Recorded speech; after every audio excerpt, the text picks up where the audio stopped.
पाकिस्तानी कर्जे को लेकर के जो इंडियंस तंज कसते हैं कि भाई पाकिस्तान एक भिखारी देश है, देखो कर्जों में डूबा रहता है, उसके जवाब में कुछ पाकिस्तानीज बोलते हैं कि भाई कर्जे को हमेशा समझा जाता है किसी की इनकम के रिस्पेक्ट में, कि वो कितना कमाता है उसके हिसाब से कर्जा देखो ना। तो देश की इनकम हम देखते हैं जीडीपी के हिसाब से, तो कर्जे का रेशियो देख लो जीडीपी के साथ कितना है दोनों देशों का, इंडिया का और पाकिस्तान का। वो अगर आप डेटा देखोगे तो पाकिस्तान का जो डेट टू जीडीपी रेशियो है वो इंडिया से थोड़ा कम ही है। तो भाई फिर क्या सेंस बना तंज कसने का पाकिस्तान के ऊपर कि भाई तुम कर्जों में डूबे रहते हो, इंडियंस पे खुद में इतना कर्जा चढ़ा हुआ है। ये उनका रिस्पॉन्स है, लेकिन ये रिस्पॉन्स काफी सुपरफिशियल है फॉर सेवरल रीजंस। सबसे पहले तो चलो डेट टू जीडीपी रेशियो दोनों देशों का सिमिलर है, लेकिन क्या दोनों का टैक्स टू जीडीपी रेशियो भी सिमिलर है? क्योंकि मोस्टली टैक्स से जो पैसा आएगा उसी से तो डेट को चुकाया जाएगा। तो अगर आप टैक्स टू जीडीपी रेशियो देखोगे वो इंडिया का अराउंड 19% है, 19% के आसपास है। पाकिस्तान के लिए सेम रेशियो 10 से 12% के बीच में। तो उनके पास इतना मोटा टैक्स बेस ही नहीं है to service the same debt to GDP ratio और similar debt to GDP ratio. दूसरी बात, डेट एक चिंता का विषय तब बनता है मोस्टली जब वो डेट आपने उठा रखी होती है एक्सटर्नल करेंसी में, क्योंकि डोमेस्टिक करेंसी में अगर कोई सरकार लोन उठाए तो वो उसको सर्विस बैक कर सकती है करेंसी इशू करके, लेकिन विदेश से जो उठाया हुआ कर्जा है विदेशी मुद्रा में, उसको आप कैसे पे करोगे?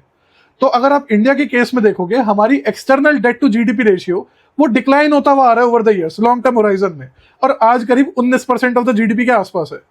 पाकिस्तान का over the years external debt to GDP ratio बढ़ता चले आ रहा है लॉन्ग टर्म बेसिस में, आज करीब 33% के आसपास है। फिर आप देखो इंडिया के पास कितने फॉरेक्स रिजर्व्स है to cover its external debt, तो आपको दिखेगा करीब 90%, एटलीस्ट 90% जो हमारी एक्सटर्नल डेट है उसको हम अपने फॉरेक्स रिजर्व से कवर कर सकते हैं।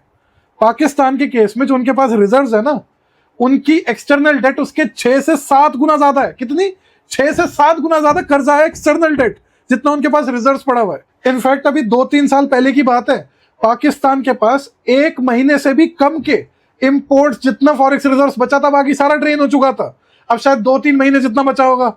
इंडिया के पास एटलीस्ट 10 महीने के इंपोर्ट जितना फॉरेक्स रिजर्व्स पड़ा हुआ है, एटलीस्ट मैं कह रहा हूं।